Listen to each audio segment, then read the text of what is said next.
Hi guys. Thursday night my time is now 9:30, about the time we'd normally be getting together to learn, and certainly been missing our times learning. And since I spoke to Alan earlier today, he's given me a bit of chizuk to maybe contribute to Thursday night learning. And I'll put something down on YouTube for you, and a short little Dvar Torah from the Parsha, based on a sefer written that takes ideas focusing on Eretz Israel. So I thought that might be interesting.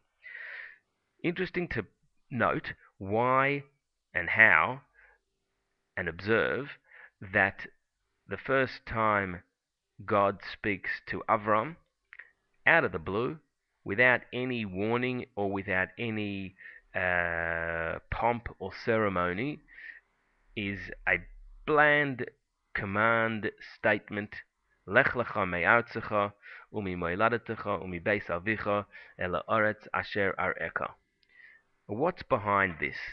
And what's the purpose? Because if we think about Avram Avinu for a moment, and we see he's a great man, and he's achieved greatness in Chutz La'aretz, and more than that, he's working L'Shem Shamayim.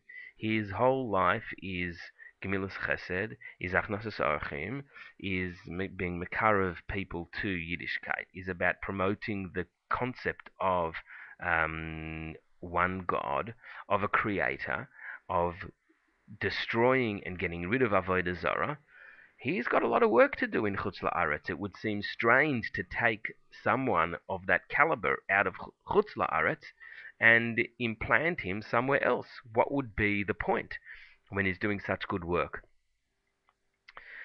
So we see here an idea that is focused around the idea that really one's true fulfillment can only take place. A Jew's true fulfillment can only take place in Eretz Israel.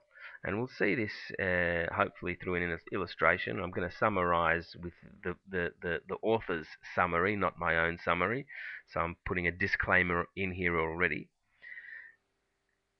Hashem knew that he had that Avram had achieved greatness, and he was climbing the heights of perfection in Chutz La'aretz.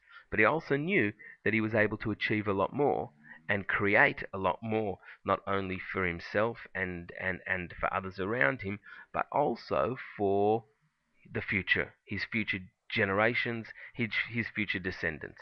Avram could only be Avram in Chutz La'aretz, but he could become Avraham in Eretz Israel. So what does that mean? Because we have an idea that we think that we're doing good work, we think that we're okay.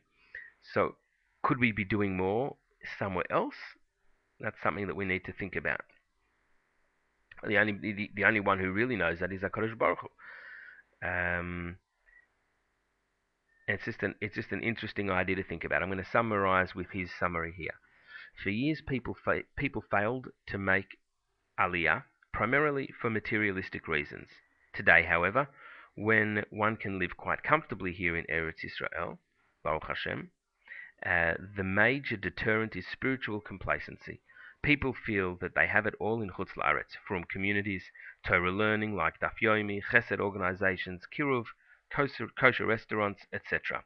What Lech Lecha teaches us is that no matter how high one can climb on the ladder of spiritual perfection in Chutz La'aretz, one can always climb higher in God's chosen land. Yes, the divine command ever given, the first divine command ever given to a Jew was Lech Lecha, because Eretz Israel is the prerequisite of all Judaism. And with that, I want to wish you a good Shabbos and Hatzlacha b'chol derachecha.